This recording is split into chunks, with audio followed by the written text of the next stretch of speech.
O Chile vira o jogo, deixa para trás uma comunista, autodeclarada comunista no segundo turno e poderá arrumar para a prosperidade novamente. Perceba, uma autodeclarada comunista que foi para o segundo turno.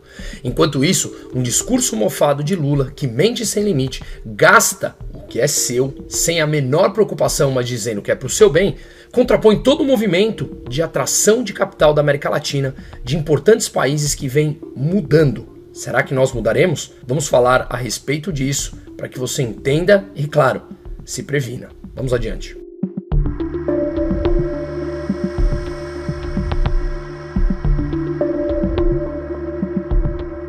Antes de tudo, eu sou Bruno Musa, economista e atuo há 19 anos no mercado financeiro. A ideia desse canal é trazer reflexões, independente da sua ideia, mas com dados, fatos e números que pensemos, coisa que, obviamente, a política e grande parte dos burocratas não querem que você faça. Afinal de contas, quanto mais você estuda e mais você pensa, mais você percebe como eles, burocratas, são inúteis à sua vida. Só que tudo o que acontece nos afeta diretamente o nosso capital. E a ideia aqui é como buscarmos as oportunidades e nos protegermos com relação a isso. Então deixo o QR Code na tela para que fale com a minha equipe, comigo diretamente, a respeito de investimentos e palestras que a gente vem dando ao redor do Brasil. Vamos lá falar então basicamente de 3 países para que a gente consiga perceber a diferença da mentalidade na base da sociedade, que obviamente o governo em última instância ele é um reflexo da sociedade e não ao contrário. Deixa essa reflexão pra gente aqui no Brasil. Pois bem, o presidente do Paraguai, Santiago Peña, oferecendo estabilidade monetária de 84 anos, incentivos fiscais e promessas de ambiente amigável ao capital privado, para quem obviamente quiser investir no seu país, ele veio há pouco tempo aqui no Brasil encontrar com o Ratinho Júnior, governador do Paraná, que tem mais de 80% de aprovação, para vender o país, no bom sentido, para investidores privados paranaenses e brasileiros no geral que queiram pular a fronteira. Aqui na empresa a gente estrutura empresas offshore e eu lido com pessoas que têm um patrimônio importante. E isso faz com que cada vez mais eu esteja vivenciando pessoas rumando sentido Paraguai. Inclusive eu tenho estudado, apesar de ter nacionalidade europeia e ter uma vida relativamente ativa por lá, aquilo também é outro manicômio tributário. E a verdade é que o Paraguai está muito atrativo. O Uruguai também, mas o Paraguai vale a pena conhecer. Portanto, nessa visita, a tônica foi clara: ampliar os canais de investimento, fortalecer a integração logística e explorar oportunidades conjuntas em áreas estratégicas como energia, agroindústria e inovação. Perceba, segundo o Instituto Paranaense de Desenvolvimento Econômico e Social, com dados do Ministério do Desenvolvimento da Indústria, Comércio e Serviços, em 2024, apenas o Paraná exportou ao Paraguai por volta de 630 milhões de dólares. Já as importações superam os 800 milhões de dólares e a ideia é que em 2025 isso vá para casa do bilhão, ou seja, franco crescimento. Assim, Santiago Peña, que veio junto ao governador Ratinho Júnior, que pode ser uma promessa aí para o ano que vem, fez uma visita e perceba aqui o discurso. Abre aspas, durante a passagem pelo Paraná, Santiago Peña ressaltou que o Paraguai deixou de ser o segredo melhor guardado da América para se apresentar ao mundo como destino estratégico de investimentos. Com 6,5 milhões de habitantes, produzimos alimentos para 100 milhões de pessoas. Em 84 anos, não mudamos um zero da nossa moeda, ou seja, não teve hiperinflação. Isso simboliza a confiança e a previsibilidade que oferecemos. E ele avançou: queremos que os empresários do Paraná descubram o Paraguai. Somos um país amigável ao capital privado que valoriza a liberdade para trabalhar, inovar e empreender. E valoriza também a liberdade individual, uma vez que lá você pode, por exemplo, andar armado. Você tem a liberdade para fazer isso e a segurança é infinitamente maior do que aqui no Brasil, apesar de, obviamente, o crime organizado estar lá também. Ou seja, o que eles querem é atrair investimentos com a modernização do que ficou conhecido como a Lei de Maquila e a Lei 6090 lá, que reduzem impostos e ampliam incentivos a indústrias e serviços. Ou seja, eles têm hoje lá um IRPF, IRPJ e IVA de 10%. apenas 10%. E essa lei de Maquila que eu falei, que prevê imposto de 1% sobre o valor agregado na exportação. Com isso, o país construiu um ambiente simples, previsível e competitivo para quem empreende. Não é à toa que muitos empresários estão indo para lá. Veja, por exemplo, o caso da Lupo, uma empresa que estava há 103 anos aqui no Brasil, e a sua CEO e da família fundadora falou o seguinte: nós não fomos embora do Brasil, o Brasil nos expulsou.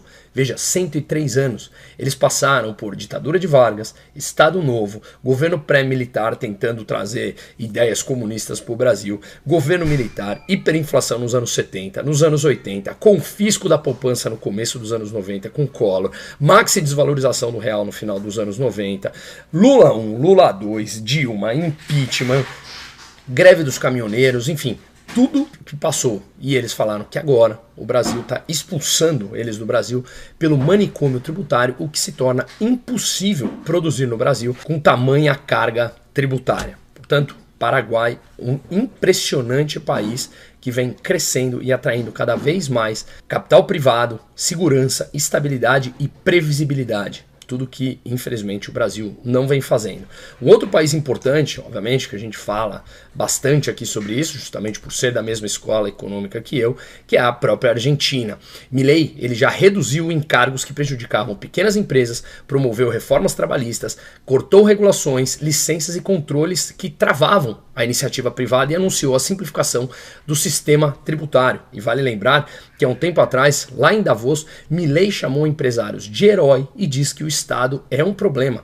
E de fato é, além de ser, obviamente, imoral. Ele teve um resultado impressionante nas últimas eleições nacionais legislativas. O seu partido teve um amplo apoio e agora ele pode caminhar para as próximas reformas. Por exemplo, ele está partindo agora para a reforma da educação, onde as escolas públicas terão como donas conselhos dos pais. Os pais elegerão aqueles que participarão do conselho e se a empresa tiver demanda, ou seja, os pais escolherem aquelas escolas para colocar nos seus filhos, elas receberão um dinheiro do Estado. Caso contrário, não. Afinal de contas, se uma escola não é competitiva e não atrai aluno e você quer mandar para outra escola porque ela é melhor, por que essa escola deverá receber dinheiro público? Perceba a mudança e ele está chamando isso de transformar o sistema educacional da Argentina em o sistema educacional mais livre do mundo e as escolas tendo liberdade para escolher o currículo e aí sim os pais escolherão se aquelas escolas fazem sentido colocar os filhos ou não. Se fizer sentido, significa que tem um valor agregado. Consequentemente, ela passa a receber mais dinheiro público. Se não, simplesmente não recebe. Percebam a mudança da mentalidade dizendo que os empresários são importantes, como de fato são, ao passo que o Estado é um problema. E calma que a gente já vai chegar no Brasil. Na Argentina, vale dizer, a taxa de inflação que beirou 300% ao ano já caiu para 30% ao ano. É muito comparado com padrões de país normal, claro, mas eles vieram de décadas de peronismo e destruição. Em 2 anos, a inflação caiu de quase 300% ao ano para 30% ao ano, ou seja, uma estabilidade muito maior da moeda. Claro que o ambiente micro da Argentina ainda está problemático. Estamos falando de décadas, por 2 anos de princípios de ajustes e reformas que levarão o país a uma prosperidade muito maior. Olha a taxa de juros na Argentina, chegou a bater 129% ao ano. Sabe quanto está hoje? 29%. A do Brasil, 15%. Aposto que a taxa de juros da Argentina nominal poderá encontrar, ou seja, ser igual à do Brasil, se caminharmos e continuarmos nesse mesmo sentido. Impressionante o que Milei conseguiu nesses 2 anos, sem contar a pobreza que caiu de 54% para abaixo de 30%, que ainda é muito, mas olha a queda em 2 anos. Enfim, a mentalidade da população começa a mudar e essa mudança é importante para o pensamento de longo prazo. Até que a gente chega no caos, no triste chamado Brasil, onde o governo, infelizmente, é o reflexo de uma média da população. É sempre assim. O governo reflete a média e o governo aproveita dos incentivos perversos na política, isso no mundo todo, daquilo que a própria população permite. Vamos lembrar então um discurso em 2023 de Lula que continua exatamente a mesma coisa, em que ele falou que a responsabilidade fiscal e a social são antagônicas por causa da ganância das pessoas ricas, disse ele. O empresário não ganha muito dinheiro porque ele trabalhou, ele ganha muito dinheiro porque os trabalhadores dele trabalharam. Perceba um nível de mentalidade, eu não consigo encontrar adjetivos, estúpida, retrógrada, mas claro que ele sabe que é uma mentira. Só que grande parte das pessoas, cada vez menos, ainda acreditam nesse tipo de coisa. Na semana passada eu fiz um vídeo lá no meu Instagram mostrando que a experiência que eu vivi num posto de gasolina aqui em São Paulo. O cara começou a falar mal ali do empresário e eu comecei a mostrar que os dois se necessitam. Tanto o empresário precisa do trabalhador, como o trabalhador precisa do empresário. E quando eu fui explicando para ele, ele falou, ninguém tinha me explicado esse ponto de vista. Realmente faz todo sentido. Então esse é o discurso, é o ranço petista. As 2 décadas do partido no poder, mudando a cabeça das pessoas e os mantendo à parte da produtividade. A produtividade parou no Brasil. Segundo um estudo da Confederação Nacional das Indústrias, nos últimos 30 anos, a produtividade na indústria caiu 23%. O Brasil está hoje no mesmo nível de produtividade do que 2011. Ou seja, o que um americano produz, você precisa de 5 brasileiros. O que um chileno produz, você precisa de 3 brasileiros para produzir. Por quê? Porque não há conhecimento. Segundo outro estudo que saiu esse final de semana, do próprio IBGE, mais de 60% da população brasileira é analfabeto funcional. E isso tem culpa, obviamente, de 2 décadas de PT, querendo que as pessoas sobrevivam do Estado pelas migalhas para que continuem votando nele. Afinal de contas, hoje, mais de 50% da população, primeiro caso do mundo, 50% da população vive da ajuda estatal. E, obviamente, eles precisam continuar votando nesse sujeito que hoje governa o Brasil para que possa continuar ganhando essas migalhas, mas não percebem que eles estão numa ratoeira por completo. Só que a América Latina começou a dar sinais de mudança. Perceba, a América do Sul dá outro passo à direita com vitória de Kast no Chile, como eu falei. E hoje nós vemos aqui os países Brasil, Colômbia, Venezuela, Guiana, são países governados pela esquerda. Já nesse próximo mapa a gente consegue ver os países em azul governados pela direita. Já são 6 países contra 6 países de esquerda e direita, crescendo cada vez mais. O Uruguai, que está com um governo de centro-esquerda, mas tem também uma mentalidade muito mais pró-negócios. Então espero que a gente saiba aproveitar e importar ideias que funcionam melhor. Veja, o próprio Estadão, que teve um trabalho impressionante para eleger o governo atual, começa agora, já há um tempo, bater no óbvio. Só agora, Estadão, começa a bater no óbvio. Veja, o editorial de hoje, que estamos gravando dia 15 de dezembro, Lula 4, desastre anunciado. E ele fala aqui embaixo, promessas de futuro, usando os fracassos do passado e o dinheiro alheio. Repito, só agora, Estadão, só agora você tenta fazer esse juízo de valor quando sempre foi óbvio. Não é à toa que o número de assinantes de vocês também caiu drasticamente.